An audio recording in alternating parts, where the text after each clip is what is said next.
उसमें आपको ये बहुत ज़्यादा हेल्पफुल होंगे और हम इसमें सिर्फ आपके मोस्ट इम्पॉर्टेंट क्वेश्चनों को ही कराने वाले हैं। चलिए स्टार्ट करते हैं अपने चैप्टर प्रॉफिट एंड लॉस को, लाभ और हानि को, और इसमें सभी चीज़ों को समझते हैं। सीपी आपका क्या होता है? कॉस्ट प्राइस होता है, क्रय मूल्य से बोलते हैं। एसपी आपका सेलिंग प्राइस होता है, इसे विक्रय मूल्य बोलते हैं आप। और आप जानते हैं कि आपके जो चीज़ खरीदी जाती है आपके मूल्य पर, वो आपका क्रय मूल्य होता है, और जो चीज़ आपकी किसी मूल्य पर बेची जाती है वो आपका विक्रय मूल्य होता है। हमेशा आपका जो विक्रय मूल्य होगा वो क्रय मूल्य से बड़ा होगा। प्रॉफिट लाभ निकालने का फॉर्मूला होता है एसपी माइनस सीपी, यानी सेलिंग प्राइस विक्रय मूल्य माइनस क्रय मूल्य।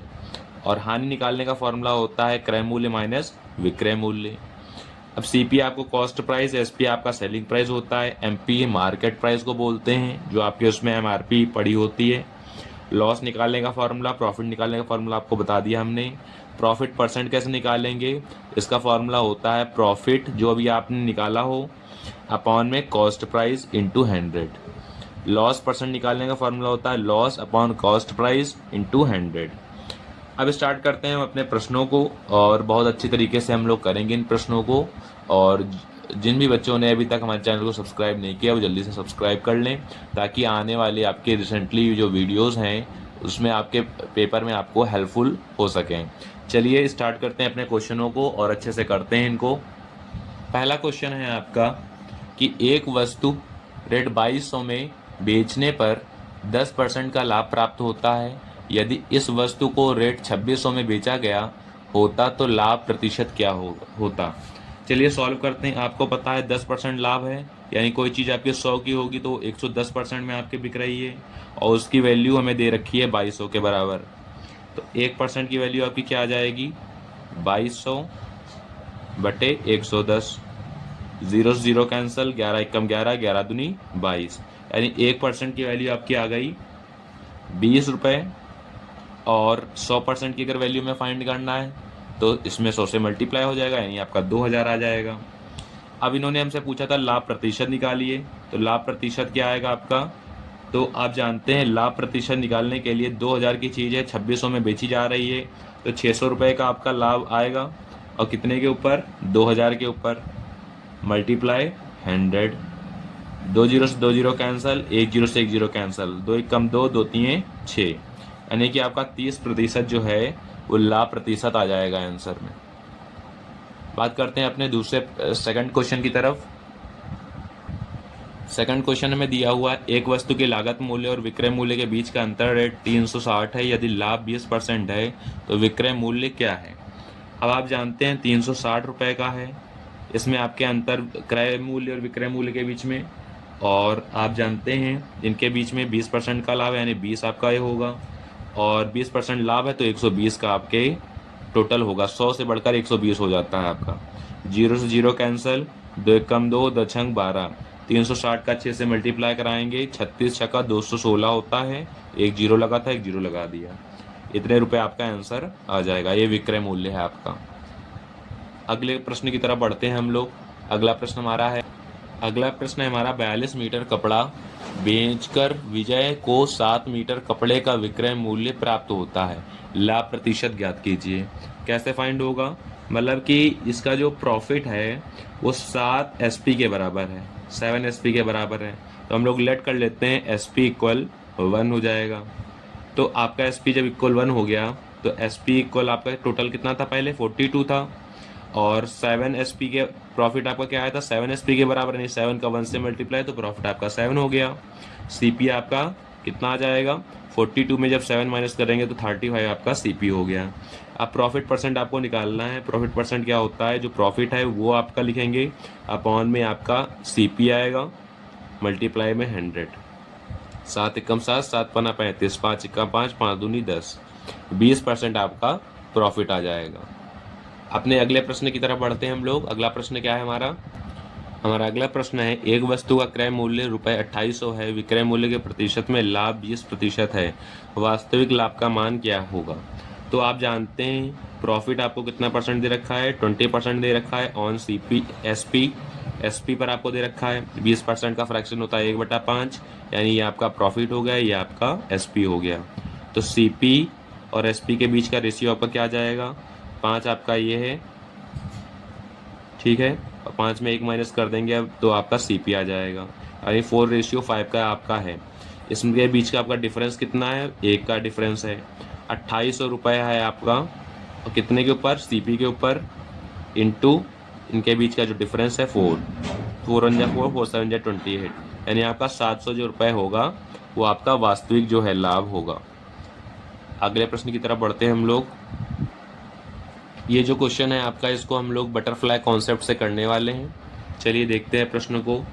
अनु ने कुछ लाभ में 480 रुपये में एक लेख बेचा। अगर उसने इसे 400 में बेचा होता तो शुरुआती लाभ के 1/3 के बराबर नुकसान होता। लेख का लागत मूल्य क्या था। अब आप जानते हैं कि इसमें लॉस और प्रॉफिट के बीच में 1/3 के बराबर आपका आया है, 1:3 का है। CP हम लोग देखते हैं अपना, तो CP आपका स्टार्टिंग में क्या था, 400 रुपये, बाद में क्या हो गया, 480 में बेचा जाएगा। अब ये आपके इन दोनों के बीच में आप देख सकते हैं 400 480, यानी कि आपके इसमें 20 और 60 का रेशियो, यानी कहने वाला है 400 में 20 जोड़ देंगे तो 420 आपका आ जाएगा, और इनके बीच का जो डिफरेंस है वो कितना है आपके 80 रुपये का, यानी आपके 3 1 4 यूनिट की आपकी वैल्यू दे रखी है 80 रुपये, तो 1 यूनिट की वैल्यू आपकी कितनी आ जाएगी, 4 दूनी 8 20, ठीक है। और जब 20 आपकी यूनिट आ गई तो फिर आपका ये कितना हो जाएगा, 420 इसका आंसर हो जाएगा। लेख का लागत मूल्य कितना आ जाएगा आपका, 420 आ जाएगा। उम्मीद है प्रश्न आपको समझ में आया होगा। बढ़ते हैं अपने अगले प्रश्न की तरफ।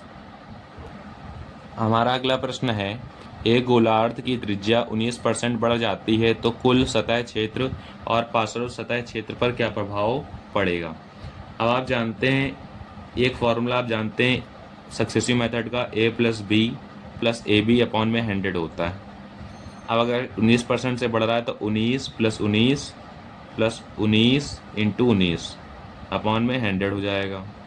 19 में 19 जोड़ेंगे 38 आपका आएगा, प्लस 19 में 19 मल्टीप्लाई कराएंगे 361 होता है, 2 डिजिट का डेसिमल लग जाएगा, यानी 3.61। जब ये जोड़ देंगे आप तो 41.61 आपका ये आंसर होगा। इतना आपके परसेंट का इसमें प्रभाव पड़ेगा। अगला प्रश्न है हमारा, 160 में 90 बॉल पेन पर एक व्यक्ति को 20% हानि होती है। 20% लाभ कमाने के लिए उसे 96 में कितने बॉल पेन बेचने चाहिए। 160 रुपये में था, कितने 90 बॉल पेन थे, और 20% की हानि होती है, यानी 80 में वो बेचा होगा उसने, इक्वल। अब 96 रुपये में इसने बॉल पेन बेचना चाहता है और आपके 20% का लाभ भी हो रहा है, ठीक है, कितने के ऊपर, 120। अब इसमें जो कैंसिल हो रहा है कैंसिल कराएंगे, 0 0 कैंसिल, 8 कमांड 8 दूनी 16, 2 से कराएंगे 45 आएगा। यहाँ आप कराएंगे इसको कैंसिल, 12 8 96, 12 1 12, और कैंसिल होगा आपका 2 पंचे 10, 2 चक्को 8, 5 1 5, 5 9 45, 9 चौक 36। एक्स की वैल्यू क्या आ जाएगी आपकी, 36 आ जाएगी। ये इतने बॉल पेन आपको बेचने होंगे, 36 बॉल पेन। चलिए बात करते हैं अपने अगले प्रश्न की तरफ। अगला प्रश्न हमारा क्या है, ये मोस्ट इम्पॉर्टेंट आपका क्वेश्चन है, बेईमान दुकानदार वाला है एक प्रश्न आपका। तो आपको ये कॉन्सेप्ट को अच्छे से लगाना है क्योंकि ये पेपर में बहुत बार पूछा गया है क्वेश्चन। एक बेईमान डीलर अपने सामान को 22% हानि पर बेचने की घोषणा करता है लेकिन 35% हल्के बाटों का उपयोग करता है। उसके लाभ या हानि का प्रतिशत ज्ञात कीजिए। अब आप जानते हैं CP और SP हम लोग लिखेंगे। आपके पहले कोई चीज़ 100 की थी और 22% हानि हो गई, यानी 78 में उसने बेचा। फिर आपकी कोई चीज़ जो हल्के बाटों का प्रयोग करता है, यानी कोई आपने 100 में बेचनी थी, आपने 35% हल्के बाटों का प्रयोग किया, यानी 65 में। आप जानते हैं 100 से 100 कैंसिल हो जाएंगे, 65 और 78 आपका रेशियो आएगा। इनके बीच का जो डिफरेंस है 13 है, 13 का डिफरेंस इसके ऊपर 65 के ऊपर गुणा 100, 13 1 13, 13 5 65, 5 1 5, 5 दूनी 10, यानी 20% आपका इसे क्या होगा, प्रॉफिट होगा। अपने प्रश्न नंबर 9 की तरफ बढ़ते हैं। अगला प्रश्न है हमारा, एक व्यापारी दोषपूर्ण भार का उपयोग करके अपने आपूर्तिकर्ता और उसके ग्राहक दोनों को धोखा देता है। जब वह आपूर्तिकर्ता से खरीदता है तो वह सांकेतिक भार से 20% अधिक लेता है। जब वह अपने ग्राहक को बेचता है तो वह सांकेतिक वजन से 20% कम देता है। यदि वह लागत मूल्य पर अपने लेख बेचता है तो उसका शुद्ध लाभ परसेंट क्या होगा। अब आपको इतना प्रश्न देखने में बड़ा लग रहा है, लेकिन इसका सोल्यूशन बहुत ही आसान होगा। चलिए सॉल्व करते हैं इस प्रश्न को। CP SP 100 आपकी कोई चीज़ थी, बढ़कर आपकी 120 हो गई, 20% अधिक हो गई। आपकी फिर चीज़ कोई 100 में आपके बेचना था, 20% कम में इसने बेचा 80 में। आप जानते हैं 100 से 100 कैंसिल हो गया।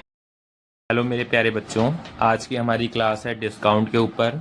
उससे पहले हम लोगों ने परसेंटेज, प्रॉफिट और लॉस को कंप्लीट कर लिया था, और आज हम लोग डिस्काउंट को अपने कंप्लीट करेंगे अच्छे से, और इसके सभी प्रश्नों को हम लोग करेंगे। उससे पहले जिन भी बच्चों ने हमारे चैनल को सब्सक्राइब नहीं कर रखा है वो हमारे चैनल को सब्सक्राइब कर लें, ताकि वो अपनी सीरीज़ को कंप्लीट कर पाएँ अच्छे से। और बच्चों के डिमांड पर हम दोबारा से सीरीज़ को स्टार्ट कर रहे हैं। चलिए स्टार्ट करते हैं अपने डिस्काउंट चैप्टर को, और इसके सभी चीज़ों को हम लोग जानते हैं और फिर अपने प्रश्नों को सॉल्व करते हैं। ये आपकी क्विक सीरीज़ है, इसमें आप अपने प्रश्नों को, सभी टाइप को बहुत ही कम प्रश्नों में आप कवर कर लेंगे, और आपका क्विक रिवीजन भी हो जाएगा अच्छे से। चलिए स्टार्ट करते हैं अपने चैप्टर को। डिस्काउंट चैप्टर में सबसे पहले आपको जानना है एमपी क्या होता है। आपका मार्केट प्राइस, आपको प्रॉफिट लॉस में भी हमने बताया था कि एमपी मार्केट प्राइस होता है, अंकित मूल्य। एसपी आपका सेलिंग प्राइस होता है, विक्रय मूल्य। डिस्काउंट का फॉर्मूला आपका क्या होता है, जो आपका मार्केट प्राइस होता है उसमें आप जब सेलिंग प्राइस को माइनस करते हैं तो वो आपका डिस्काउंट आता है। और डिस्काउंट परसेंट निकालने के लिए आपको डिस्काउंट अपॉन में एमपी, जो आपका मार्केट प्राइस अंकित मूल्य है, उसे रखेंगे, मल्टीप्लाई में 100 करेंगे। इससे आपका डिस्काउंट परसेंट निकल कर चला आएगा।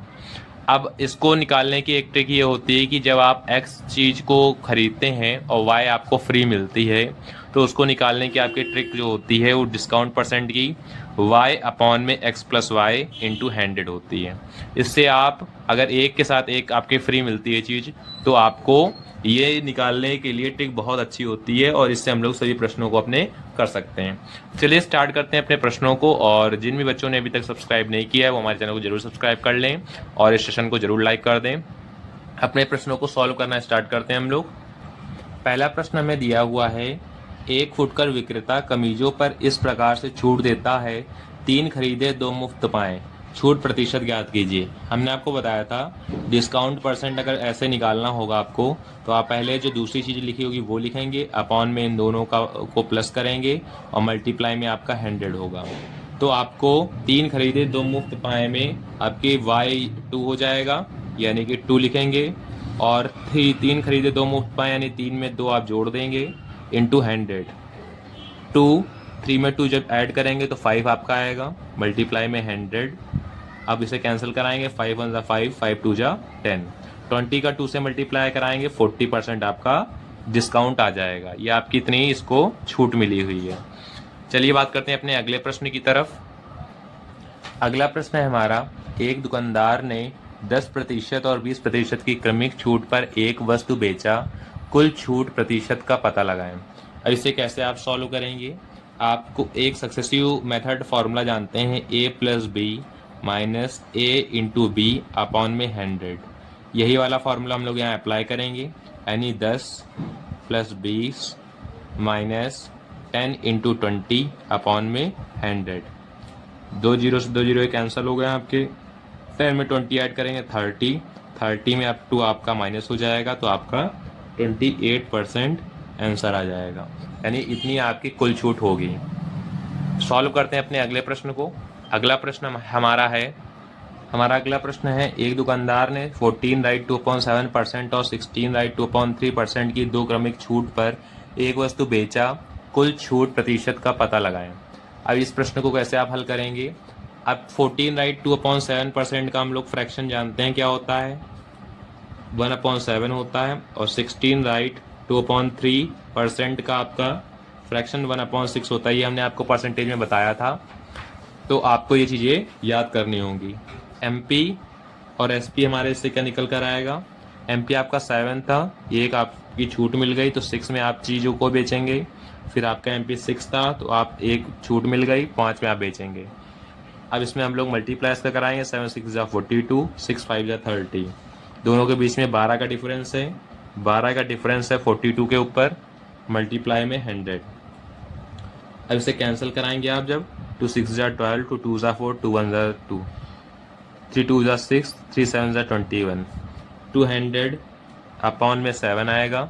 इसे और डिवाइड कराएंगे, 28 राइट, 4/7% आपका आंसर आ जाएगा। उम्मीद है आपको प्रश्न समझ में आया होगा। बढ़ते हैं अपने अगले प्रश्न की तरफ। अगला प्रश्न है आपका 12%, 20% और 25% की क्रमिक छूट के बराबर एक एकल छूट कितनी होगी। चलिए इस प्रश्न को सॉल्व करते हैं। अब 12% आप जानते हैं, 12% का आपका फ्रैक्शन 3/25 होगा, 20% का आपका फ्रैक्शन 1/5 होगा, 25% का आपका फ्रैक्शन 1/4 होगा। यानी MP SP का आपका रेशियो क्या आएगा, 25 है, 3 की छूट मिल गई यानी आपकी 22 की होगी वो चीज़, 5 की है, 1 की छूट मिल गई यानी आपकी 4 की होगी, 4 की है, 1 की छूट मिल गई यानी आपकी 3 की वो चीज़ आप बेचेंगे। 25 पंचे 125, 125 चको 500, 4 3 12, 12 दूनी 24 के 4, 12 दूनी 24, 25 26, 264। दोनों के बीच का डिफरेंस क्या है आपके, 236। 236 किसके ऊपर, 500 के ऊपर, मल्टीप्लाई 100। 2 जीरो से 2 जीरो कैंसिल, 5 से इसको जब डिवाइड कराएंगे, 5 चक्को 20, 5 सत्ते 35, 5 दूनी 10, 47.2% आपका तीनों का एक साथ में हमने छूट निकाल लिया। एकल छूट 47.2% की इन्होंने एकल छूट दी है हमें। बात करते हैं हम अपने अगले प्रश्न की तरफ। प्रश्न आपको दिया है, यदि भुगतान ऑनलाइन किया जाता है तो किसी वस्तु की कीमत पर 10% की छूट दी जाती है। क्रेडिट कार्ड धारकों को 5% की अतिरिक्त छूट दी जाती है। एक व्यक्ति क्रेडिट कार्ड के माध्यम से ऑनलाइन भुगतान करके 60,000 रुपये की कीमत वाली घड़ी खरीदना चाहता है, उसे कितना भुगतान करना होगा। अब इस प्रश्न को आप कैसे हल करेंगे, जितना बड़ा यह प्रश्न आपको देखने में लग रहा है उतना ही आसान है ये।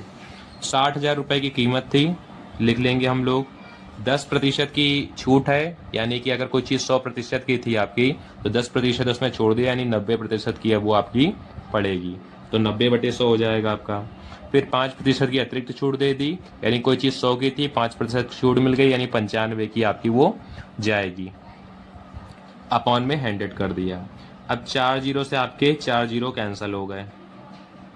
अब हम मल्टीप्लाई करा लेंगे, 6 9 जा 54, 540 में 95 का मल्टीप्लाई करा देंगे तो हमारा ये क्या आ जाएगा, 0, 5 चौको 20 के 0, 5 25, 25 में 2 जोड़ेंगे 27, फिर 0, 9 चौक 36 के 6, 3 कैरी, 9 5 45, 45 में 3 जोड़ेंगे 48, 0 0 7 6 13 के 3 हासिल लगाए, 8 2 10, 11 के 1 4 1 5, तो हमारा 51,300 रुपये का उसे भुगतान करना पड़ेगा जब उसने घड़ी खरीदी है तो 51,300 रुपये उसे भुगतान उसे करना पड़ेगा। बढ़ते हैं अपने अगले प्रश्न की तरफ। बहुत आसान प्रश्न था ये, और जितने बड़े प्रश्न आपको देखने में लगते हैं उतने ही ये आसान होते हैं। प्रश्न में दिया हुआ है, एक दुकानदार एक वस्तु के अंकित मूल्य पर 28% की छूट देता है और फिर भी 30% का लाभ कमाता है।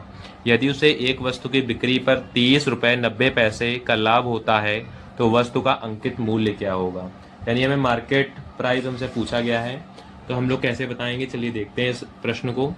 हम लोग लिख लेंगे MP यानी मार्केट प्राइस, सेलिंग प्राइस और कॉस्ट प्राइस, यानी कि आपका ये अंकित मूल्य, विक्रय मूल्य और क्रय मूल्य। अब इसमें आप 28% की छूट है, 28% का जो हमारा फ्रैक्शन होगा वो क्या होगा आपका 7/25 होगा, और 30% की अतिरिक्त है छूट, तो 30% का ही फ्रैक्शन आपकी 3/10 होगी। अब आप जानते हैं 25 आपकी अगर मार्केट प्राइस है तो 25 में 7 माइनस करेंगे यानी 18 आपके सेलिंग प्राइस भी होगा। 18 जस्ट बगल में लिखा है तो इसके जस्ट बगल में CP भी आपका 18 ही आएगा। रेशियो आप जानते हैं, रेशियो लगाएंगे हम लोग, ये रेशियो मेथड है आपका। और फिर 30% है, यानी 10 की आपकी कोई चीज़ अगर थी, यानी 30% है, यानी आपकी कोई चीज़ 10 की थी यानी आपकी कोई चीज़ 13 की थी, यानी 30% है आपकी वैल्यू। तो अगर कोई चीज़ 13 की होगी, 13 का उन्होंने लाभ कमाया है, 10 3 13, यानी अगर कोई चीज़ आपकी 10 की होगी तो वो आपकी कितने की बिकेगी, उसमें एसपी आपका 10 3 13, 13 की वो लाभ मतलब 3 का लाभ कमा रहे हैं, 13 की वो चीज़ आपकी जाएगी और 13 यहाँ है तो आपका ये भी 13 हो जाएगा। रेशियो मेथड लगा रहे हैं। अब इनका मल्टीप्लाई कराएंगे, 25 13 25 65 के 5 6 कैरी 13 दूनी 26, 26 में 6 जोड़ेंगे 32, फिर 234 ये आएगा आपका मल्टीप्लाई कराने पर, और ये आपका 18 10 दहाम 180। अब इन्होंने हमसे पूछा है कि अंकित मूल्य क्या होगा, यानी कि मार्केट प्राइस क्या होगा। तो हमसे ये पूछा गया है, तो इनके बीच का आपका डिफरेंस 54 होगा, यानी कि 30 रुपये और 90 पैसे का इन्होंने लाभ कमाया है। तो 30 रुपये 90 पैसे का लाभ कितने के ऊपर, 54 के ऊपर, डेसिमल हटाएंगे 0 बढ़ जाएगा आपका, मल्टीप्लाई। अब मार्केट प्राइस पूछा है यानी 325 के ऊपर हमें फाइंड करना पड़ेगा, यानी आपकी वैल्यू क्या हो जाएगी इसमें, जब इसे आप कैंसिल कराएंगे तो ये कैंसिल आपका होगा और ऊपर मल्टीप्लाई होगा 6695 अपॉन में 36। तो इसे जब आप डिवाइड कराएंगे तो आपका 186 अप्रॉक्स में आएगा आंसर, अप्रॉक्स में ये आंसर आएगा। डेसिमल में आपका कुछ आएगा तो ये आप देख लीजिएगा, अप्रॉक्स में आपका आंसर आया है। बात करते हैं अपने अगले प्रश्न की तरफ। उम्मीद है आपको प्रश्न समझ में आ रहे होंगे कैसे इसे सॉल्व करना है। हमारा अगला प्रश्न है, एक दुकानदार अपनी वस्तु पर क्रय मूल्य से कितने प्रतिशत अधिक मूल्य अंकित करे कि 30% की छूट के बाद भी उसे 20% का लाभ हो। तो ऐसे प्रश्नों को करने के लिए MP/CP फॉर्मूला एक होता है, 100 प्लस माइनस प्रॉफिट या लॉस जो आपका होगा अपॉन में 100 माइनस डिस्काउंट, यह आपका फॉर्मूला होता है। तो MP/CP करेंगे। अब इन्हें 20% का लाभ हुआ है, यानी कि 100 में आप जोड़ देंगे 120 आपका हो जाएगा। डिस्काउंट आपका 30 है तो 100 में आप 30 माइनस करेंगे तो आपका 70 आएगा। 0 से 0 कैंसिल करेंगे, MP/CP आपका आ चुका है 12/7। तो आपके SP क्या होगा, 12 में 7 माइनस करेंगे 5, और कितने के ऊपर, CP के ऊपर हम लोग हमेशा कैलकुलेट करते हैं, मल्टीप्लाई में 100, 500/7 आएगा। इसको जब और आप मिक्स्ड फ्रैक्शन में कन्वर्ट करेंगे तो 71 सही 3/7% आपका आंसर आ जाएगा। बढ़ते हैं अपने अगले प्रश्न की तरफ। अगला प्रश्न है हमारा अगला प्रश्न है, एक टेबल फैन का अंकित मूल्य ₹3750 है और यह खुदरा विक्रेता को 20% की छूट पर उपलब्ध है। 15% का लाभ अर्जित करने के लिए खुदरा विक्रेता को इसे किस मूल्य पर बेचना चाहिए। अब आप जानते हैं 3750 की कोई चीज़ है और 20% की छूट है, यानी कि वो चीज़ 80 में बिकेगी आपकी, 80/100, और 15% का लाभ है यानी 115/100। 100 में आपके 15 जोड़ देंगे 115/100 आपका आएगा। अब इसमें आप जो कैंसिल हो रहा होगा कैंसिल कराएंगे, 1 0 से 0 कैंसिल, ये आपका कैंसिल हो गया। और इसे कैंसिल कराएंगे हम लोग, 5 दूनी 10, 5 दूनी 10, 5 3 15, 5 चको 20, 5 7 35, 55 25, और कुछ कैंसिल हो रहा है आपका, 4 1 जा 4, 4 2 जा 8, 75 दूनी 150, 150 का 23 से मल्टीप्लाई करा देंगे तो आपका कितना आ जाएगा, 3450 रुपये आपका मूल्य आ जाएगा। उम्मीद है आपको प्रश्न समझ में आया होगा। प्रश्न आपको दिया है, अनुज 8% GST सहित 604 रुपये 80 पैसे की एक कलाई घड़ी खरीदता है। यदि GST बढ़कर 10% हो जाए तो कलाई घड़ी का नया विक्रय मूल्य ज्ञात कीजिए। अब इसने खरीदा कितने में, 604 रुपये 80 पैसे में, और कितने के ऊपर, 8% के ऊपर, यानी कि 108 रुपये हो जाएगा। और यदि अगर ये 110 पर आपके हो जाएगा तो डेसिमल हटाएंगे, नीचे आपका 10 बढ़ेगा, 0 0 कैंसल, और इसे जब हम लोग डिवाइड कराएंगे तो आपका कितना आएगा, टोटल मल्टीप्लाई कराने पर 616 रुपये आपका निकल कर आएगा। ये विक्रय मूल्य है आपका। बात करते हैं अपने अगले प्रश्न की तरफ। हमारा अगला प्रश्न है कि एक इलेक्ट्रॉनिक स्टोर मालिक प्रत्येक वस्तु पर 20% और 25% की 2 क्रमिक छूट देता है। स्टोर में एक रिवार्ड पॉइंट स्कीम है जो ग्राहक को स्टोर से पिछली खरीदारी पर ग्राहक के खाते में जमा किए गए प्रत्येक एक रिवॉर्ड पॉइंट पर 0.10 रुपये की मुफ्त खरीदारी करने में सक्षम बनाती है। एक ग्राहक एक लैपटॉप खरीदने का फैसला करता है जिसका अंकित मूल्य 72,000 रुपये है। यदि उसके खाते में 2850 रिवार्ड पॉइंट हैं तो लैपटॉप का शुद्ध विक्रय मूल्य क्या होगा। अब ये प्रश्न आपको बहुत देखने में बड़ा लग रहा होगा, लेकिन इसका बहुत ही आसान सोल्यूशन ये है। अब इन्होंने एक पॉइंट की जो वैल्यू बताई है वो कितनी बताई है, 0.1 रुपये, और इसके 2850 जो है रिवार्ड पॉइंट हैं, तो 2850 यानी कि एक डिजिट का डेसिमल लग जाएगा, यानी 285 रुपये की ये छूट इसको मिल जाएगी। और टोटल मूल्य आपका 72,000 रुपये है, तो 72,000 लिखेंगे। और छूट कितने परसेंट की है, 20% की है, तो 80 में आपके 80/100 हो जाएगा। 25% की है तो 100 में 25 माइनस करेंगे, यानी 75/100 आपका होगा। 2 जीरो से 2 जीरो कैंसिल, 2 जीरो से ये 2 जीरो कैंसिल आपके हो जाएंगे। 8 2 16 के 6 हासिल लगाए, 8 7 56 1 57, 576 मल्टीप्लाई 75 कराएंगे तो आपका क्या आंसर आएगा, 43,200 आपका आंसर आएगा। और इसमें से हम लोग 285 माइनस कर देंगे, और तो आपका कितना बचेगा, 42,915। 285 इसलिए माइनस किया गया इतने रुपए की जिसने पॉइंट अर्न किए हैं, यही इसमें माइनस करके हम लोगों का मेन आंसर आ जाएगा, यानी 42,915 रुपये इसका शुद्ध विक्रय मूल्य आपका होगा। अगर आपको डिस्काउंट चैप्टर अच्छे से समझ में आया हो तो प्लीज़ एक लाइक ज़रूर करिएगा और इसी प्रकार से सपोर्ट बनाए रखिएगा, ताकि हम आपके लिए और अच्छे से क्लास को मेंटेन कर पाएँ और आपकी डेली वीडियो आपको प्रोवाइड कर पाएँ। तब तक के लिए सभी लोग अच्छे से मेहनत करिए और इस सीरीज़ को हम आगे बढ़ाएंगे और इसे हम लोग पूरा अच्छे से कंप्लीट करेंगे। और इन प्रश्नों को आप बार बार रिवाइज करिएगा। ये आपके 10-8 जितने भी हम आपको प्रश्न करा रहे हैं, इनसे आपका कंप्लीट कॉन्सेप्ट का रिवीजन हो जाएगा, क्योंकि हर एक क्वेश्चन अपने में एक कॉन्सेप्ट रखता है। तो आप इन प्रश्नों को अच्छे से सॉल्व करिए। मिलते हैं आपसे नेक्स्ट क्लास अपनी टाइम एंड वर्क को लेकर, और तब तक के लिए आप लोग इन प्रश्नों की अच्छे से प्रैक्टिस करिए। और ठीक है, फिर मिलते हैं आप लोगों से एक नई ज़बरदस्त क्लास के साथ। हेलो मेरे प्यारे बच्चों, आज हमारी क्लास है टाइम एंड वर्क के ऊपर, कार्य और समय, और इसके सभी प्रश्नों को हम लोग करेंगे अच्छे से। और सभी लोग इस सेशन में जुड़ जाइए और अच्छे से अपने चैप्टर को कंप्लीट करिए। चलिए स्टार्ट करते हैं अपने चैप्टर को, टाइम एंड वर्क, और इसके सभी प्रश्नों को हम लोग हल करेंगे। और जो भी आपको क्वेश्चन में डाउट हो या आपके अलग से कोई क्वेश्चंस हैं, आप उन्हें कमेंट के माध्यम से पूछ सकते हैं, वो आपके रिप्लाई उनके दिए जाएंगे आंसर्स के। और जो भी बच्चे अभी तक हमारे चैनल से नहीं जुड़े हैं वो जल्दी से जुड़ जाइए। चलिए स्टार्ट करते हैं अपने सीरीज़ को और फिर बात करते हैं अपने और चीज़ों को लेकर। टाइम एंड वर्क में सबसे पहले आपको ये समझना है कि इसमें आपके दो चीज़ें होती हैं, एक आपके समय और एक आपकी इफ़िशेंसी यानी क्षमता की बात होती है। ये समय जितना आपके काम करने में लगता है उसकी बात होगी, और आपकी कितनी कैपेसिटी है, इफ़िशेंसी आपकी कितनी, क्षमता कितनी है, उस पर बात होगी। तो इसी से रिलेटेड आपका एक फार्मूला होता है कि टाइम इंटू इफ़िशेंसी जो होता है वो आपके टोटल वर्क के बराबर होता है। अब बात करते हैं हम अपने और प्रश्नों की तरफ। इसकी शॉर्ट ट्रिक्स क्या होती हैं।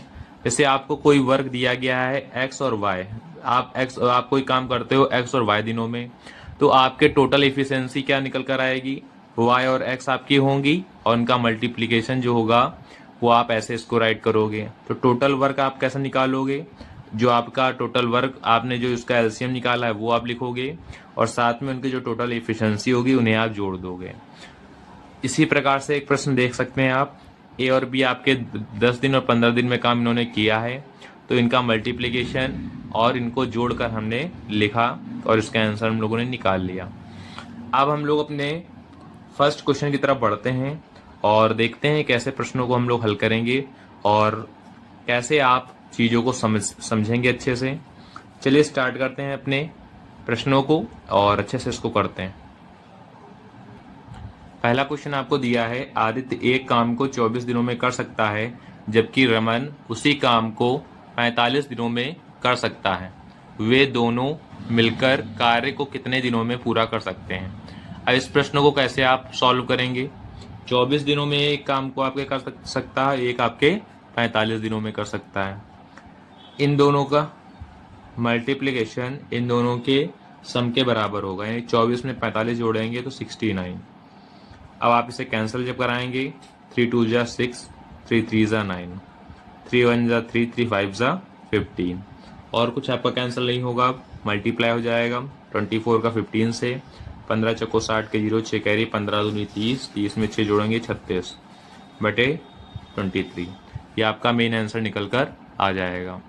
बढ़ते हैं अपने दूसरे प्रश्न की तरफ। अगला प्रश्न हमारा है, सी और डी मिलकर 4 दिन में एक कुर्सी बना सकते हैं और सी अकेले इस कुर्सी को 12 दिनों में बना सकता है। डी कितने दिनों में अकेले इस कुर्सी को बना सकता है?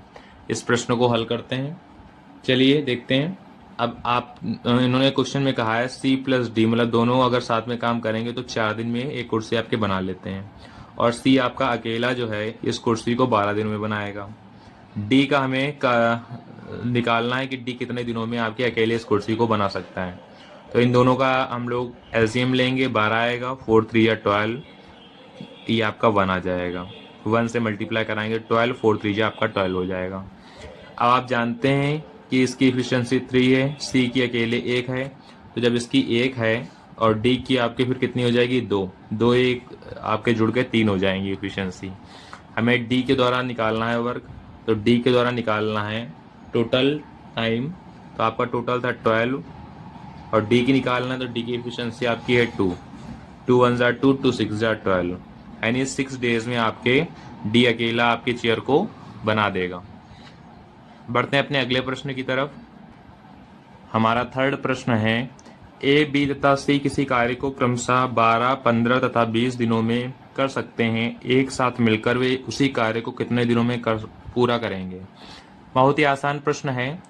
तो आप जानते हैं ए आपके 12 दिनों में काम पूरा करता है, बी आपके 15 दिनों में काम पूरा करता है, और सी आपके 20 दिनों में काम को पूरा करता है। अगर हम लोग इसका एलसीएम लेने जाएंगे तो 12 15 और 20 के टेबल में सिर्फ 60 आपका आता है केवल। 12 पंचे 60, 15 चौको 60, 20 तीन 60।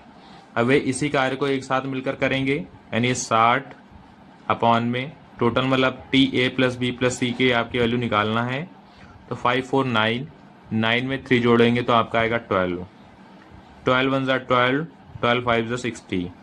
तो आपके 5 दिनों में ये आपके टोटल जो है काम एक साथ मिलकर कर देंगे।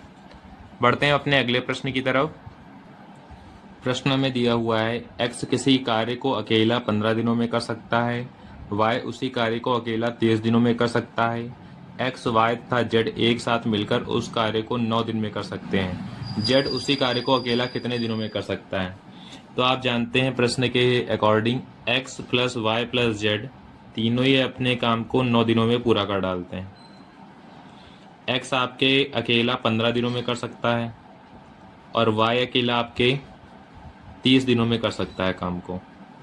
आपके जेड के बारे में पूछा गया है, तो इन सब का एलसीएम आप ले लेंगे, एलसीएम आपका 90 आ जाएगा। 9 दहम 90, 15 छक्का 90, 30 3 90। अब आप जानते हैं y और x की आपको एफिशिएंसी पता चल गई। x की आपकी 6 है, y की एफिशिएंसी आपकी 3 है, z की एफिशिएंसी फिर आपकी 1 आ जाएगी क्योंकि 10 है टोटल, 6 3 9 1 10। आपके z की पूछी गई थी तो 90 आपका आएगा, अपॉन में z की एफिशिएंसी 1 है, तो आपका 90 डेज में z जो है अपना काम पूरा कर डालेगा। बढ़ते हैं अपने अगले प्रश्न की तरफ। 5th नंबर आपका क्वेश्चन है, एक कार्य P और Q और R तथा R और P द्वारा क्रमशः 12, 15 और 20 दिनों में पूरा किया जाता है। P अकेले उस कार्य को पूरा करने में कितने दिन लेगा? चलिए देखते हैं। P प्लस Q जो है तो आपके 12 दिनों में काम पूरा करता है, Q प्लस R साथ में जब काम करते हैं तो आपके 15 दिनों में पूरा कर देते हैं, R प्लस P आपके जब काम करते हैं तो उसे 20 दिनों में पूरा कर देते हैं। इन सब का एलसीएम 60 निकलेगा, 12 पंचे 60, 15 चौको 60, 20 तीन 60। अब इन्होंने हमसे क्या पूछा था? इन्होंने हमसे पूछा है कि आपके P अकेले उस काम को कितने दिनों में पूरा करेगा। तो आप जानते हैं सब आपके 2 2 हैं, 2 तो हम लिख देंगे 2P plus q plus r equal आपका 12 आएगा। तो P plus q plus r आपका क्या आ जाएगा, 2 से आप इसको डिवाइड करा देंगे, 2 6 जा 12। अब आप जानते हैं अगर इससे हम लोग देखेंगे तो P प्लस क्यू की आपके वैल्यू क्या आएगी, 5। इसमें आप जब पुट करेंगे तो इसमें 6 में 5 माइनस करेंगे 1 आएगा, और फिर क्यू प्लस आर की वैल्यू 4 है। इसी प्रकार से P की वैल्यू जब आप इसमें माइनस करेंगे तो आपकी P की वैल्यू 2 आ जाएगी, और R प्लस पी आप इसमें जब पुट करेंगे R प्लस पी की वैल्यू 3 जब इसमें से माइनस करेंगे तो Q की वैल्यू आपकी 3 आ जाएगी। यानी आपकी क्या क्या इफिशिएंसी निकली, R की वैल्यू 1, P की वैल्यू 2 और Q की वैल्यू आपकी 3। तो हमसे P अकेले का काम पूछा था, तो टोटल काम आपका 60 था। P की वैल्यू आपकी 2 थी, 2 से इसको कैंसिल कराएंगे, 2 3 जा 6, 30 आपका 30 डेज में P अकेले अपना काम पूरा कर देगा। बढ़ते हैं अपने अगले प्रश्न की तरफ। प्रश्न दिया हुआ है ए एक काम को 16 दिनों में पूरा कर सकता है और बी उसे 12 दिनों में पूरा कर सकता है। उन्होंने 4 दिनों में तक एक साथ मिलकर काम किया और फिर ए चला गया। बी ने शेष काम अकेले पूरा किया। काम को पूरा समाप्त करने के लिए बी ने कुल कितने दिनों तक काम किया। इस प्रश्न को कैसे सॉल्व करेंगे, चलिए देखते हैं। ए ने आपके 16 दिनों तक काम किया, बी ने आपके 12 दिनों तक काम किया। दोनों ने आपके कितने दिनों तक किया होगा, 48 आएगा इसका एलसीएम, 16 3 48, 12 4 48। पहले आपके ए और बी ने साथ में काम किया, 4 दिनों तक एक साथ करें काम, फिर छोड़ के चले गए। फिर ए चला गया आपका, मतलब बी ने अकेले फिर काम किया होगा शेष का आपका एक्स मान लेते हैं। टोटल वर्क आपका लिखेंगे ए प्लस बी, यानी 4 में 3 जोड़ेंगे 7, 7 का 4 से मल्टीप्लाई कराएंगे। बी का अकेले का काम 4 था गुणा एक्स, टोटल काम आपका 48। अब इसको जब आप सॉल्व करेंगे तो आपका क्या आएगा, 7 4 28 प्लस 4x इक्वल 48। 28 आपका 48 में माइनस होगा जाके, तो आपका 4x इक्वल 20 आ जाएगा। x इक्वल टू 4 5 जा आपके 25 डेज। अब b के द्वारा हमें काम निकालना था, तो b ने आपके कितने दिनों तक काम किया था, 4 दिनों तक आपके साथ किया था। तो मतलब 5 में आप क्या कर देंगे, 4 और जोड़ देंगे, यानी 9 डेज में आपने b ने आपके वर्क को समाप्त किया होगा। बढ़ते हैं अपने अगले प्रश्न की तरफ। प्रश्न हमें दिया हुआ है ए एक कार्य को 48 दिनों में समाप्त कर सकता है और बी उसे 60 दिनों में समाप्त कर सकता है। वे 12 दिनों तक एक साथ मिलकर कार्य करते हैं और फिर ए चला जाता है। बी शेष कार्य का 25% कितने समय में पूरा करेगा। ए ने आपके 48 दिनों तक काम किया साथ में, बी ने आपके 60 दिनों तक काम किया साथ में, ठीक है। तो इन दोनों ने साथ में इस काम करेंगे, टोटल इसका एलसीएम 240 आएगा। 5 से इसमें मल्टीप्लाई कराएंगे, 4 से इसमें मल्टीप्लाई कराएंगे। साथ में इन्होंने 12 दिनों तक काम किया, 12 डेज तक। तो इनके द्वारा वर्क डन कितना हुआ है, काम कितना कंप्लीट हुआ इनके द्वारा। तो ए प्लस बी साथ में इन्होंने जब काम किया 12 दिनों तक एक साथ किया, तो ए प्लस बी यानी 5 4 9, 9 का 12 से मल्टीप्लाई कराएंगे, 12 9 108, 108 आपका टोटल काम हुआ है। फिर कितना वर्क बचा है इसमें, आपका वर्क लेफ्ट 240 में आप माइनस कर देंगे 108, तो 132 आपका टोटल काम बचा हुआ है अभी। फिर हमें बी के द्वारा शेष काम किया गया है, तो बी का काम निकालना है। 132 25% है, यानी 25% की फ्रैक्शन हमने परसेंटेज में आपको बताया था 1/4 होती है, वो लिख देंगे हम लोग। अपॉन में आपके बी के द्वारा किया गया काम 4 है, तो आप जब इसे कैंसिल कराएंगे 4 3 12, 4 3 12, 33/4, यानी कि जब इसको डिवाइड कराएंगे 8 4 32, 8 राइट 1/4 डेज। 1/4 को जब हम लोग चेंज कराएंगे तो इसमें हम लोग 60 से मल्टीप्लाई कराना पड़ेगा, तो आपका ये 8 डेज 6 आवर आंसर आ जाएगा आपका। बढ़ते हैं अपने अगले प्रश्न की तरफ। प्रश्न आपको दिया है ए बी और सी क्रमशः 10 12 और 15 दिनों में एक काम कर सकते हैं। वे एक साथ काम शुरू करते हैं, लेकिन 3 दिन बाद सी ने काम छोड़ दिया और 4 दिन पहले बी ने काम छोड़ दिया, कुल कार्य कितने दिनों में पूरा होगा। अब ये आपका बैकवर्ड बोथ आपके फॉरवर्ड और बैकवर्ड दोनों लेफ्टिंग वाले हैं, तो ये कॉन्सेप्ट बहुत ही इम्पॉर्टेंट है आपके पेपर के लिए, इसको अच्छे से हम लोग समझते हैं।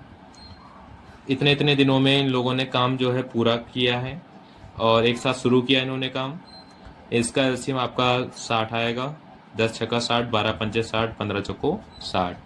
अब आपका टोटल काम निकालना है हमें, तो आप जानते हैं टोटल काम 60 है, इसमें से आप क्या माइनस करेंगे, कुल कार्य कितने दिनों में पूरा हुआ ये हमसे पूछा गया था। तो 3 आपके 3C माइनस कर देंगे, 3 दिन बाद सी ने काम छोड़ दिया क्योंकि, फिर 4 दिन पहले आपके छोड़ा है तो ये प्लस कर देंगे हम लोग, अपॉन में आपके टोटल कितना आ जाएगा ये, जब इसको हम लोग जोड़ेंगे तो आपका 11 आएगा। 11 आपका किस हिसाब से आया है इसको देखते हैं हम लोग। 3 दिन बाद इन्होंने काम छोड़ा है, उन्होंने 4 दिन पहले छोड़ दिया है, तो आपका टोटल क्या आएगा, 7 4 11, 4 3 7 और 7 में 4 जोड़ेंगे 11 आपका टोटल काम आएगा। तो 11 आपका ये होगा।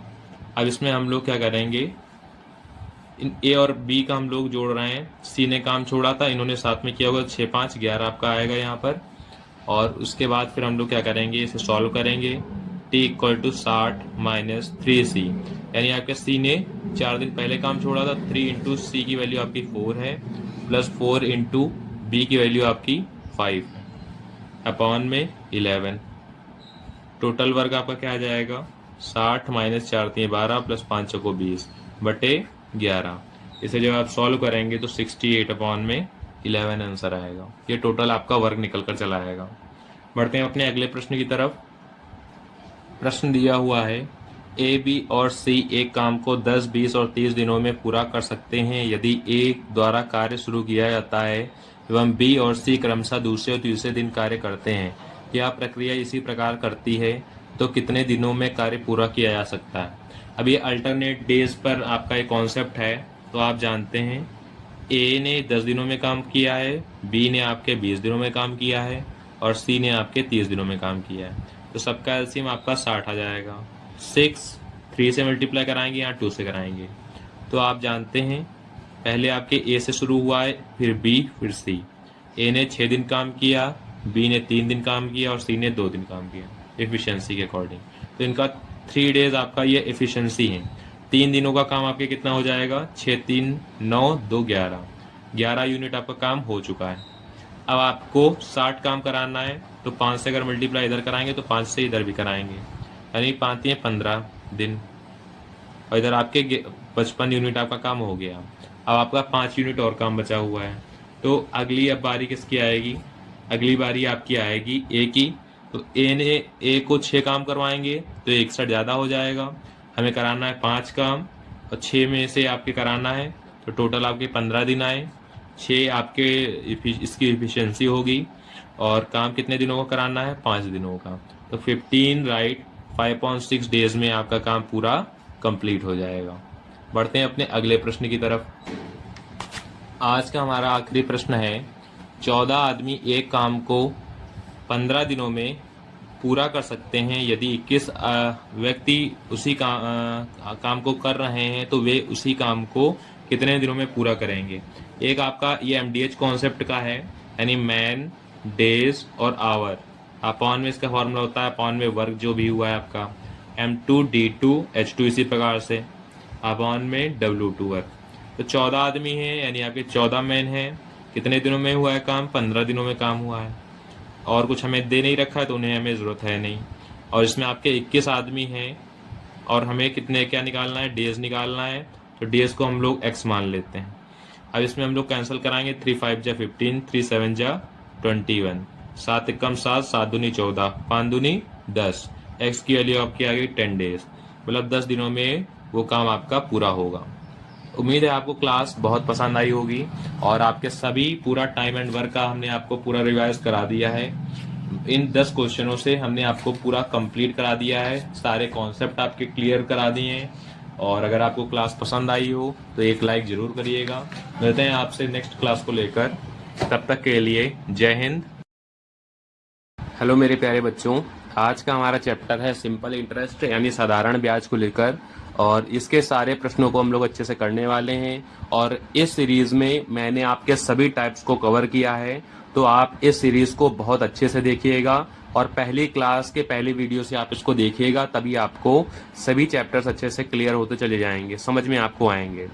सिंपल इंटरेस्ट चैप्टर जो है बहुत ही इंटरेस्टिंग चैप्टर है और इसके प्रश्नों में बच्चे बहुत ज़्यादा कंफ्यूज रहते हैं। चलिए इसको सॉल्व करते हैं और आप लोगों के डाउट्स को क्लियर करते हैं। समझते हैं पहले सिंपल इंटरेस्ट एक्चुअल में होता क्या है। आप जानते हैं कि जो बैंक होती है या आपकी अदर जो संस्थाएं होती हैं वो हम लोगों को साधारण ब्याज या चक्रवृद्धि ब्याज यानी कि कंपाउंड इंटरेस्ट पर ही आपके लोन प्रोवाइड कराती हैं या पैसे हमें देती हैं, और उस पर ही इनका ब्याज लगता है।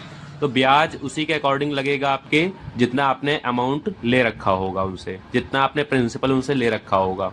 तो ऐसा ही आपका सिंपल इंटरेस्ट निकालने का फॉर्मूला ये होता है आपका PRT अपॉन में 100।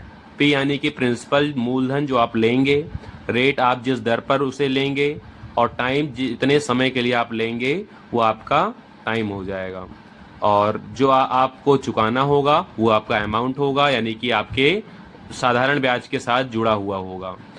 और प्रिंसिपल आपका जो होगा उसमें साधारण ब्याज हम लोग निकाल के जोड़ देंगे, तो हमें पता चल जाएगा कि हमें अमाउंट कितना आपको चुकाना होगा। चलिए बढ़ते हैं अपने प्रश्नों की तरफ और देखते हैं कि प्रश्न कैसे आप सॉल्व करेंगे और इनको कैसे आप अच्छे से समझेंगे। चलिए स्टार्ट करते हैं अपने प्रश्नों को, और उससे पहले जिन भी बच्चों ने हमारे चैनल को सब्सक्राइब नहीं कर रखा है वो सब्सक्राइब कर लें ताकि वो अपनी तैयारी को और बेहतर बना पाएँ। चलिए स्टार्ट करते हैं अपने प्रश्नों को। पहला प्रश्न है हमारा, 8% वार्षिक दर से 21 माह में रेट 6000 पर कितना साधारण ब्याज अर्जित होगा। अब आप जानते हैं, हमें फॉर्मूला पता है SI का। SI इक्वल होता है P into R into T upon में 100। अब आपको P पता है, P आपका कितना है 6000, आपका प्रिंसिपल 6000 है। रेट ऑफ इंटरेस्ट आपकी कितनी दे रखी है आपको 8%, और टाइम आपको कितने दे रखा है 21 माह का। 21 माह का मतलब है इसे 12 से हम लोग को डिवाइड कराना पड़ेगा, क्योंकि एक वर्ष में 12 महीने होते हैं आपके। अपॉन में आप 100 कर देंगे, 2 जीरो से 2 जीरो आपके कैंसिल हो गए, 4 2 जा 8, 4 3 जा 12, 3 1 जा 3, 3 7 जा 21, 7 2 जा 14, और 14 का 6 से मल्टीप्लाई कराएंगे तो 14 6 जा 84, यानी कि 840 रुपये आपका जो है वो साधारण ब्याज निकल कर चला आएगा। अगर हमें यहीं पर अमाउंट निकालना होता, मिश्रधन निकालना होता, तो आपका जो साधारण ब्याज 6000 है जिसमें 840 आप ऐड कर देंगे, जोड़ देंगे, तो आपका मिश्रधन निकल कर चला आएगा, यानी 6840 आपका मिश्रधन आएगा। फिलहाल के लिए हमें साधारण ब्याज पूछा था, तो आपका आंसर ऐसे होगा। बढ़ते हैं अपने अगले प्रश्न की तरफ। अगला प्रश्न है हमारा, 27,000 रुपये पर 14.2/3% प्रति वर्ष की दर से 8 महीने का साधारण ब्याज ज्ञात कीजिए। कैसे फाइंड करेंगे, वही आपको सेम फॉर्मूला लगाना है, SI equal P into R into T upon में 100। अब आप जानते हैं P आपको प्रिंसिपल कितना दे रखा है 27,000, R आपको कितना दे रखा है 14.2/3, 14 3 42, 42 में 2 जोड़ देंगे तो आपके 44/3% आ जाएगा। और फिर उसके बाद आपको टाइम 8 महीने का दिया, यानी 8 से 12 को डिवाइड कराएंगे, क्योंकि एक साल में 12 महीने होते हैं आपके। अपॉन में 100 कर देंगे। क्या क्या कैंसिल हो रहा है, 2 जीरो से 2 जीरो कैंसिल हो गए, 3 1 जा 3, 3 9 जा 27, 90 आपका ये आ गया। और कुछ आपका कैंसिल हो रहा है, 4 2 जा 8, 4 3 जा 12, 3 1 जा 3, 3 3 जा 9। अब 30 का 44 से मल्टीप्लाई जब कराएंगे आप, तो आपका क्या आ जाएगा 2640 रुपये आपका आंसर जो है आ जाएगा। बढ़ते हैं अपने अगले प्रश्न की तरफ। अगला प्रश्न हमारा क्या है, अगला प्रश्न है हमारा 22 मई 1993 से 2 अगस्त 1993 तक दोनों दिन शामिल हैं। 12,300 रुपये पर 12% प्रति वर्ष की दर से साधारण ब्याज है। अब इसे आप कैसे फाइंड करेंगे, आप जानते हैं मई से लिया गया है, तो मई प्लस जून प्लस जुलाई आपका और अगस्त, ये इतने महीने आपके इसमें सम्मिलित किए गए हैं। मई में अब आपके 10 ही दिन बचेंगे इधर, और जून में आपके फिर 30 दिन पूरे होंगे, जुलाई में आपके पूरे 31 दिन होंगे, और अगस्त में इधर 2 अगस्त है तो यानी 2 आपके इसमें होगा। अगर टोटल दिनों की बात करें तो 73 डेज आपके आ जाएंगे टोटल। SI निकालने का फॉर्मूला हमने आपको बताया था, SI इक्वल होता है P into r into t upon में 100, यानी आपका SI कितना निकल आएगा 12,300 गुणा 12 आप करेंगे। रेट ऑफ इंटरेस्ट आपकी इतनी है 12%। टाइम आपको कितना दे रखा है 73 डेज है। अब आप जानते हैं एक साल में 365 दिन होते हैं, तो 73 का आप 365 से डिवाइड कराएंगे, अपॉन में आपका क्या आ जाएगा 100 आएगा। 2 जीरो से 2 जीरो आपके कैंसिल हो गए। अब आप जानते हैं इसको जब आप कैंसिल कराएंगे तो ये आपका 73 5 जा 365 होता है, ठीक है। और आपका कुछ डिवाइड होगा, अब आप इसको आगे लिख सकते हैं 14, इसका जब इससे मल्टीप्लाई होगा तो 1476 और अपॉन में आपके क्या आएगा 5। इसको जब और आप कैंसिल कराएंगे तो आपका ये क्या हो जाएगा 5 2 जा 10 और 5 2 जा 10, 5 9 जा 45, 2 इधर कैरी हो गया, 5 5 जा 25, 0.52 जा 10, यानी कि 295, या आप अप्रॉक्स में 300 लिख लीजिए। इतना आपके क्या होगा, इतना आपका साधारण ब्याज आएगा अप्रॉक्स में 295.2 आपका क्या होगा साधारण ब्याज आपका फाइंड हो गया। बढ़ते हैं हम अपने अगले प्रश्न की तरफ। अगला प्रश्न है हमारा, यदि एक निश्चित धनराशि पर 4 वर्ष 3 माह के लिए 18 सही 1/3% की ब्याज दर से प्राप्त साधारण ब्याज रेट 7,480 है तो मूलधन ज्ञात कीजिए। अब हमें SI दे रखा है, SI का फॉर्मूला क्या होता है P into r into t upon में 100। SI आपको दे रखा है 7,480 रुपये। P आपको पता नहीं है, P आपको फाइंड करना है। रेट ऑफ इंटरेस्ट आपकी कितनी 18 राइट 1/3%। इसको आप कन्वर्ट कराएंगे, 18 का 18 36, 18 3 54, 1 55, 55/3 आपका आ जाएगा। टाइम आपको 4 वर्ष 3 माह का दे रखा है। 4 वर्ष में आपके कितने 12 चौ 48, और 48 में 3 आप जोड़ेंगे तो 51 आपके आ जाएंगे महीने। और फिर आपके 12 में, एक साल में 12 महीने होते तो 12 से इसे डिवाइड कराएंगे, अपॉन में आपका 100 होगा। 3 1 जा 3, 3 1 जा 3, 3 7 जा 21, और कुछ कैंसिल हो रहा है आपका। अब ये 100 आपका इधर जाएगा तो आपका ये टोटल क्या आएगा, या 12 से आप इसको आप 17 से डायरेक्ट कैंसिल करा सकते हैं, तो आपका ये क्या आ जाएगा P इक्वल आपका आ जाएगा 7480। अभी 100 से उधर मल्टीप्लाई हुआ था तो 2 जीरो और बढ़ जाएंगे, अपॉन में 55 और 70 आपका होगा, और ये आपका 12 जो है ऊपर की ओर जाएगा। अब ये कैंसिल होके आपका आंसर क्या आ जाएगा 9600 रुपये आपका टोटल जो है मूलधन निकल कर आएगा। बढ़ते हैं अपने अगले प्रश्न की तरफ। अगला प्रश्न है हमारा, किसी धनराशि पर 6 वर्षों में 15% वार्षिक दर से अर्जित साधारण ब्याज उसी धनराशि पर 18% वार्षिक दर से 9 वर्षों में अर्जित साधारण ब्याज से 1440 रुपये कम है। धनराशि कितनी है, कैसे फाइंड होगा, चलिए देखते हैं। आपके 15 छक्का 90% और 18 9 ये 162%, इतना है। इनके बीच में आपके कितना है कम है 1440 कम है, और अगर परसेंटेज के हिसाब से देखें तो ये आपका 72% कम है, यानी कि आपके 72% की जो वैल्यू है वो दे रखी है 1440। तो 1% की वैल्यू आपकी कितनी आ जाएगी 1440 बटे 72। 100% की वैल्यू आपकी कितनी आ जाएगी 1440 बटा 72 मल्टीप्लाई में 100। अब 72 2 जा 144 होता है और 0 आपका लग जाएगा। 20 का 100 से मल्टीप्लाई कराएंगे तो आपका 2000 रुपये धनराशि निकल कर चली जाएगी। बढ़ते हैं अपने अगले प्रश्न की तरफ। उम्मीद है आपको प्रश्न सारे समझ में आ रहे होंगे। प्रश्न कहा गया है, एक व्यक्ति ने साधारण ब्याज पर कुछ धनराशि उधार ली 3 वर्षों के बाद उसने ऋणदाता को 4/3 धनराशि वापस कर दी। ब्याज दर ज्ञात कीजिए। कैसे फाइंड होगा? 4/3 का मतलब हो गया ये आपका प्रिंसिपल है, ये आपका अमाउंट है।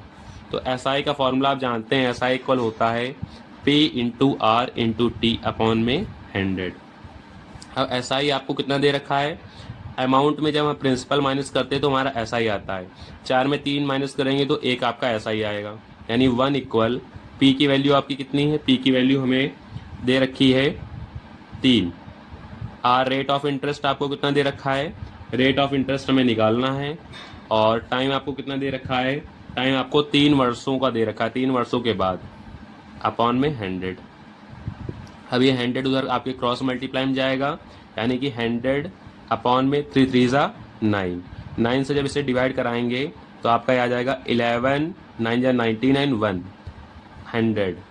11 राइट 1/9% आपका रेट ऑफ इंटरेस्ट निकल कर चला आएगा, यानी ब्याज की दर आपकी 11 राइट 1/9% आएगी। बढ़ते हैं हम अपने अगले प्रश्न की तरफ। अगला प्रश्न हमसे कहा गया है रेट 8400 की एक राशि किसी निश्चित समय में 8.75% प्रति वर्ष साधारण ब्याज की दर से 11,046 हो जाती है। 9600 की राशि पर इसी दर के लिए साधारण ब्याज ज्ञात कीजिए। अब ऐसा ही हमारा कितना आएगा इसमें? 11,046 में से हम लोग कितना माइनस कर देंगे? 8400 रुपये। तो हमारा ऐसा ही 2646 रुपये निकल कर आएगा। अब ऐसा ही हमारा आ चुका है। आप जानते हैं 2646 रुपये निकलेगा किस पर? 8400 पर। और हमें फाइंड किस पर करना है? 9600 पर। अब कैंसिल कराएंगे इनको हम। 12 7 84, 12 8 96। 7 से और इसे कैंसिल कराएंगे। 7 एकम 7, 7 त्रिक 21, 7 चौ 28, 7 अठी 56। 378 का 8 से मल्टीप्लाई करा देंगे। 378 का 8 से मल्टीप्लाई तो हमारा क्या आएगा? 8 64 के 4, 6 कैरी, 8 7 56। 56 में 6 जोड़ेंगे तो आपका 62, 62 के 2, 6 कैरी, 8 त्रिक 24, 24 में 6 जोड़ देंगे तो 30। 3024 रुपये आपका साधारण ब्याज निकल कर आएगा। यही आपका उत्तर हो जाएगा। बढ़ते हैं अपने अगले प्रश्न की तरफ। अगला प्रश्न है हमारा 5.1 वर्ष के अंत में 4500 रुपये की राशि पर साधारण ब्याज 175 रुपये है। समान अवधि के लिए समान दर पर 9000 रुपये पर साधारण ब्याज क्या होगा? अब आप जानते हैं 175 रुपये आपका साधारण ब्याज है। कितने रुपए धनराशि पर?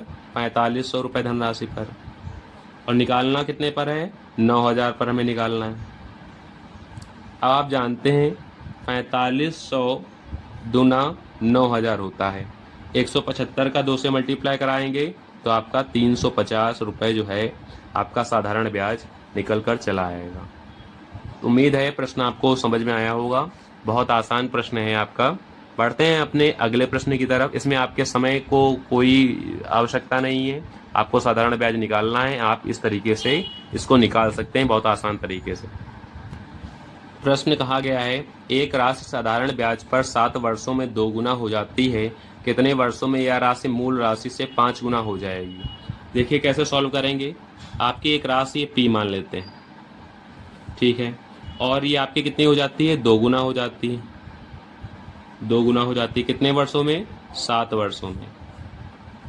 तो ये कितने आपके 5 गुना आपके कितने समय में हो जाएगी? तो ये आपके P से आपके कितना ज़्यादा है? सिर्फ P आपके P से 2P की जाने के लिए सिर्फ P आपको जाना होगा, और P से 5P जाने के लिए आपको 4P तक और जाना होगा। यानी कि आपके जो P से 2P जाने के लिए 7 साल का समय लगता है, तो P से 5P के लिए जाने के लिए आपको 7 से मल्टीप्लाई करा देंगे। 7 चौ 28, 28 साल का आपके समय लगेगा। कितने वर्षों में पूछा था हमसे? तो 28 साल में आपके ये जो होगी राशि ये आपके 5 गुनी हो जाएगी। बढ़ते हैं अपने अगले प्रश्न की तरफ।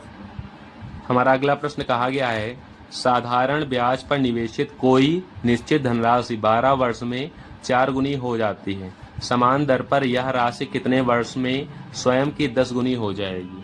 अब इस प्रश्न में बहुत ही इंटरेस्टिंग वही है, उसी टाइप का है कि P आपका दे रखा है और ये आपकी कितने गुनी हो जाती है? 4 गुनी हो जाती है। यानी P से आपके 4P हो जाता है। फिर उसी प्रकार से आपके कितने वर्षों में हो जाता है? 12 वर्षों में, ठीक है।